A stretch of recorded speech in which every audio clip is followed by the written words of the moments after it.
YouTube, what's going on, man? It's your boy Xerxes coming back at you with another one.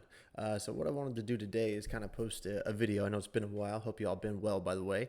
A video about the character that I've been playing, which is a Frostblade's Trickster, but it is a little bit different version of it. It's not Fizz to Cold Convert. This is using Trinity and a Tri-LE Claw, and a much more tanky version than what I've been used to playing.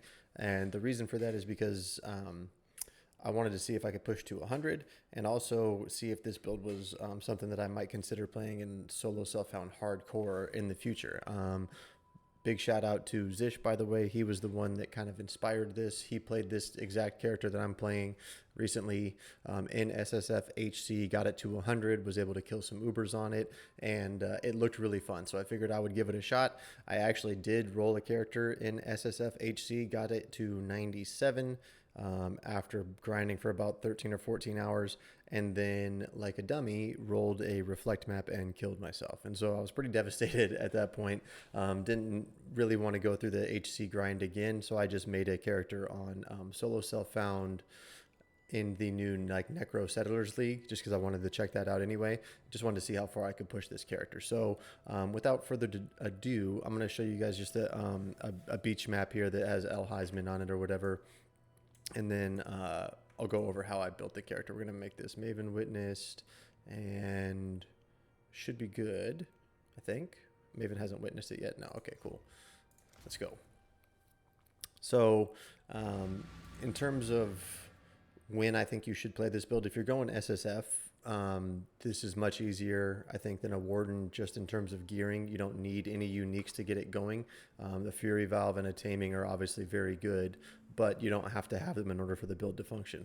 Like with the Fizz the Cold version, like you really do need a Heat Shiver for the build to feel good. So that's one. In terms of tankiness too, like if you want to be able to push this character into higher levels, the Warden, in my opinion, is just too... I say it's too squishy. It's not like it's an insanely squishy character, but it just requires a lot more investment to get feeling good, you know, up to that like 95% evasion point, because that's really what you need for a Warden to feel good. If you have like around 75 to 80% evasion on a Warden, it's just not going to feel very good once you start pushing into harder content. So in terms of what you want to do, I think that if you want to play hardcore, you should definitely play this and never play a Warden. SSF, you should play this, and if you want to push to 100, you should play this, right? So like those are the ways that I would, or the reasons why I would play this. I'm probably never going to go trade league again, so I think in the future this character is probably going to be the one that I will at least start the leagues off with. It just feels so good. Act 1 and 2 are a little rough when you're playing through the campaign, but once you've done it a few times, I've played Frostblades, I don't know, probably 20 times now on different characters, so I've gotten pretty used to the leveling experience. If you don't feel comfortable leveling with Frostblades, you can always just level with something else up until you get to like Act 4 and have the gems and some decent gear, and then you can swap over. And Frostblades from that point on to the campaign is just, it's just like a breeze, honestly. It feels so good once you get multi-strike and a decent claw. But anyway, we'll go through here. Where the monsters at? There they are. I mean, as you can see, the clear with Fury Valve is just nutty. Like, you just clear stuff completely off screen. Like, all this stuff over here just died. All that stuff's gonna die. It's just huge explosions. Really, all it is just whirling blades, right click every once in a while, and that's it. That's the gameplay loop. You can pop Vol Lightning Strike for single target, and we have like a giga damage button with our tincture here, which I will go over when I cover the gear here in a minute after we kill El Hazmin. We'll do this little thing real quick just to show you, I guess. That's the Vol Lightning Strike. I got Returning Proj on there just for the map clear. You can put something like Nightblade or increased crit on your Vol Lightning Strike if you want, just a little bit more single target damage. But the Returning Proj just feels really good for mapping, so I leave it in there. Don't really need the damage anyway.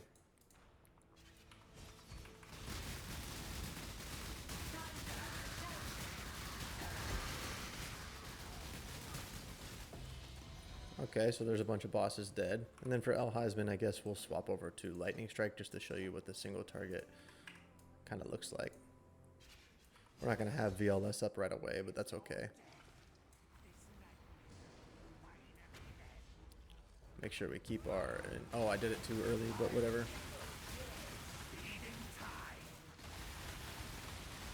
And as you can see, like, you know, the damage was nothing great. If we had VLS up right there, it would have been much better, but still very easy.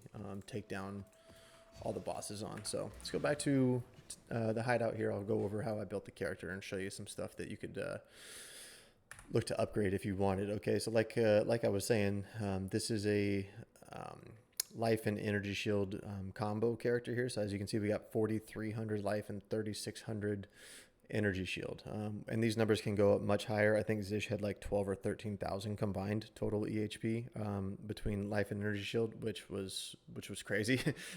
So for me, I think with some pieces of gear that I have waiting in the stash to put on, I'm going to be up around like 8,500 for right now. So pretty decent total life and ES pool there. So on the helmet, we just rolled this with like, I think some essences or something. Hit life, resistances, called that good. You want the fizz taken as elemental on the implicit with reduced mana cost of attacks. In here we have cast when damage taken linked to steel skin. I could probably afford to level these up a little bit more, but right now it feels pretty comfy at level 10 and level 15. And then we have a whirling blades linked to faster attacks. The claw is pretty decent claw. I think it's T2, T3, and then I actually just slammed on the T5 fire damage. I made this with the Recombinator in about 5 minutes, so definitely need to upgrade this. Ideally, you would want all T1 on the flat, but everything else is pretty decent there. And then I think you ideally want to use a Veiled Orb and hit the Strength and Int with the increased crit. That's ideal because you do need the Strength and the Int on this character. So we went over the claw. We'll go over Fury Valve. Once you get this, the mapping just feels insanely like better, but you don't need it by any means. It just makes mapping feel good. Otherwise, just go for like a why can't I think of the name of this base amulet? A turquoise amulet, I think. With like, you know, crit, attack speed, multi-life, resistances, whatever you need. The shield is pretty shit. I've been using this shield, I think, ever since I got out of the campaign, and it's just suppress with evasion, life, and some resistance. Very bad, so don't copy this one. Ideally, you would want to have some attack speed on there, I think, with like one really good resist, maybe two really good resist. Oh no, so you would want attack speed, resist, and suppress probably would be on there. So like attack speed, chaos res, and suppress. And then on the prefixes, you would want life, evasion, and energy shield, and then I think double damage. That's ideally what you would be looking for. But in here we have Frostblink linked to Bone Chill and Flesh and Stone for just less damage taken. Let's go to the body armor. So the body armor is where you get a shit ton of your energy shield from. So ideally you want to have a necrotic armor with like above 3,500 evasion rating. This is just the best one that I've been able to craft so far. And in here we have Nightblade with Ice Bite. Been trying to hit a level 2120 Ice Bite for like a day and a half or 3 days now, something like that. I don't know.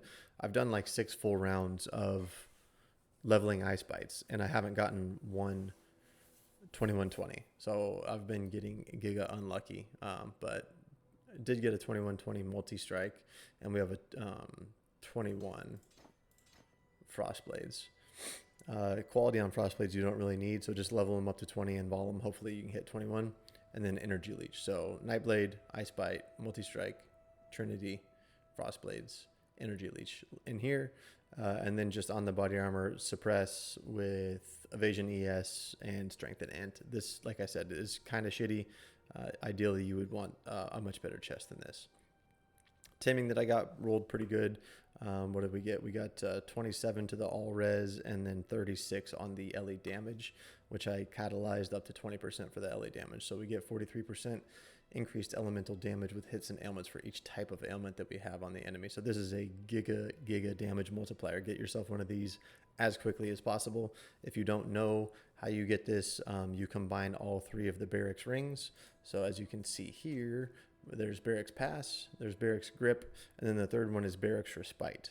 And if you are in solo self-found and you need to farm Barracks Respite, The best way to do it I've found is to farm either Atoll, which is right here. As you can see, the Spark and the Flame card drops a Barracks Respite, or the other map that does it is Plateau, which is this one right here. So either one of these maps run with like as much divination card drops as you can possibly get, and hopefully you get 2 of them.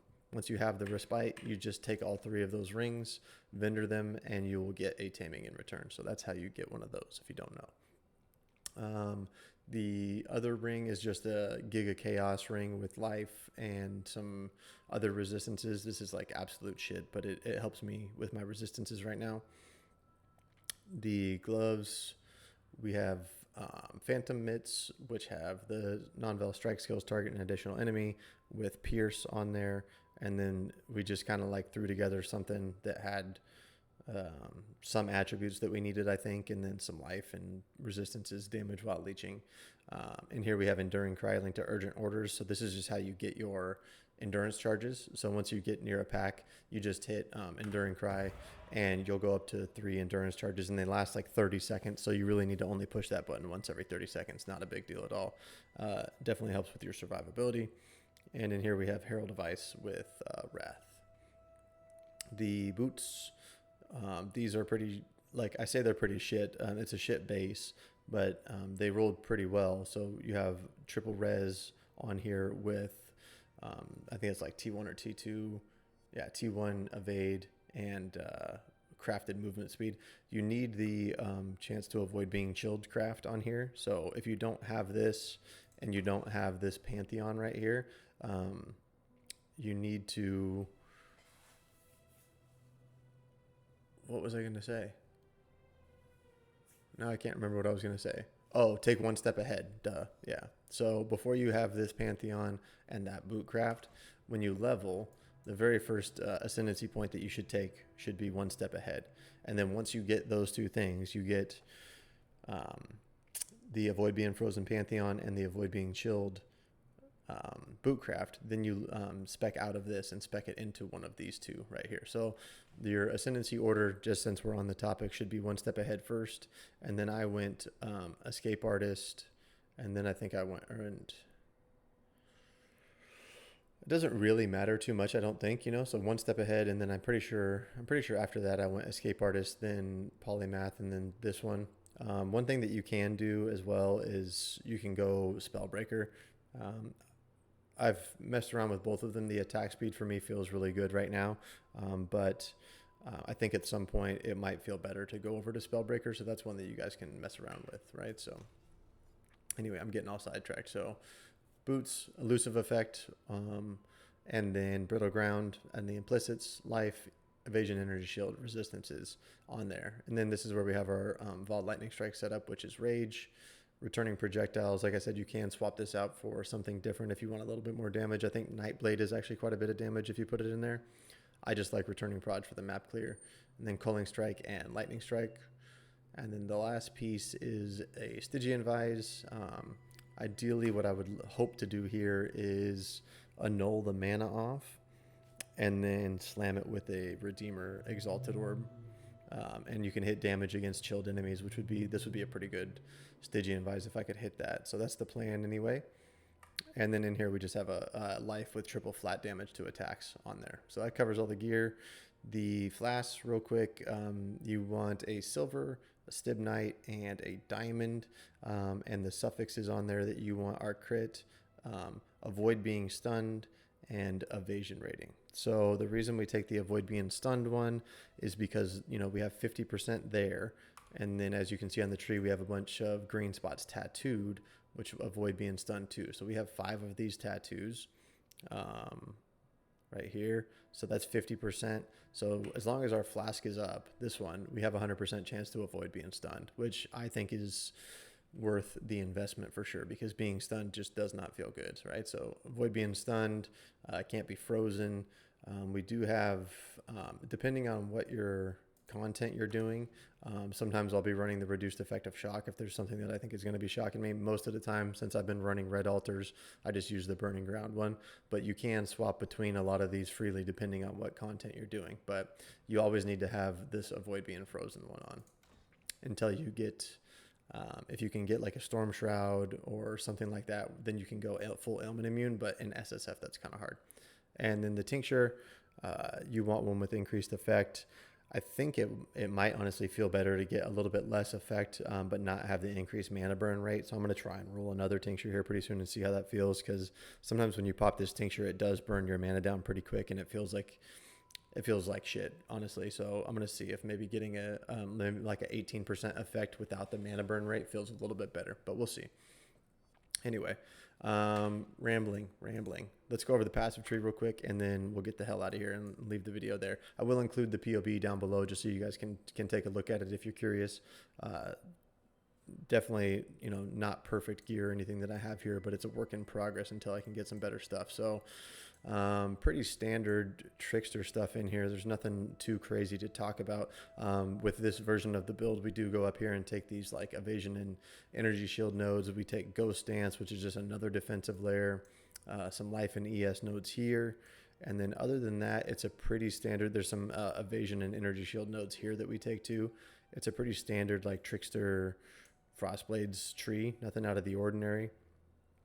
Ideally, what'll happen once I get a few more levels and I can get either, you need it on your helm or your gloves, you need a T1 accuracy roll, and then probably another abyssal jewel that has some accuracy on it too. But ideally what I want to do is drop these nodes here, and then I'll drop these nodes once I get the plus additional strike on my gloves whenever I craft those.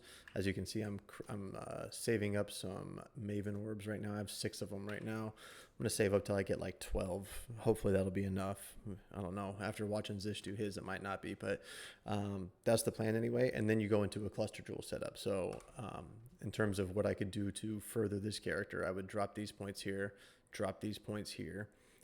Get accuracy on my helm or gloves, and then get +1 strike or +2 strikes on my gloves.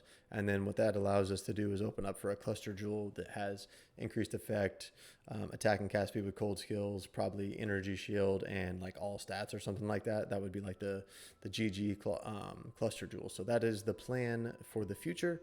But anyway, with that, guys, I am going to leave the video there. I feel like I've been rambling for quite a long time. Hopefully you enjoyed it, and I will leave the POB down in the description below. Hope you guys are having a good time with this new Necro Settlers League. I think it's pretty fun, and definitely looking forward to the PoE 2 early access whenever it comes out. So thanks for tuning in, guys. Thanks for watching. I will catch you guys in the next one. Peace out.